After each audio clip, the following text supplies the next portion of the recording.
Mr. Secretary General, President Bucharest, thank you all very much.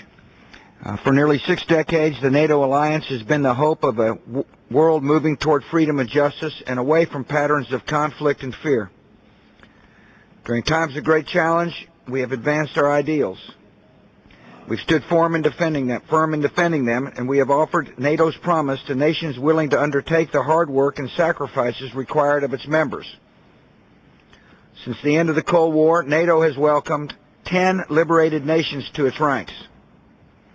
These countries have brought new ideas, new enthusiasm, and new vigor. NATO's embrace of these new members has made Europe stronger, safer, and freer. These countries have made our alliance more relevant to the dangers we confront in the new century. In Bucharest, we're inviting more nations to join us.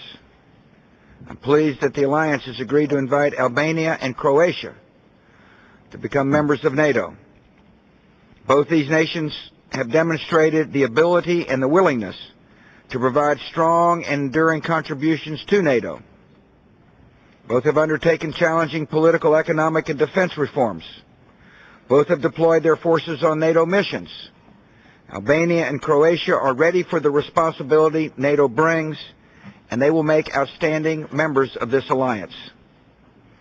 We regret that we were not able to reach consensus today to invite Macedonia to join the alliance. Macedonia has made difficult reforms at home.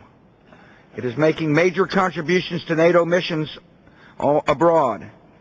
The name issue needs to be resolved quickly so that Macedonia can be welcomed into NATO as soon as possible. In the interim, NATO needs to intensify its engagement with Macedonia to make sure that NATO looks forward to the day when Macedonia takes its place among the members of the Atlantic Alliance. Albania, Croatia, and Macedonia all know the difference between good and evil because they clearly remember evil's face.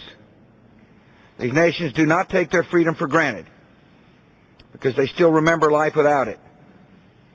These nations respect the hard work of building democracy because they brought it to life in their countries. The United States and all members of the alliance strongly support the aspirations of their people. We pledge to stand with them as they continue to work on reform. Together we will continue to help build a Europe that is stable, strong, and free. We will bring more stability to a once troubled Balkan region. We will be able to demonstrate the benefits that come from siding with the forces of freedom. NATO's door must remain open to other nations in Europe that share our love for liberty and demonstrate a commitment to reform and seek to strengthen their ties with the transatlantic community. We must give other nations seeking membership a full and fair hearing. As we invite new members today, we are also clear that the progress of enlargement will continue.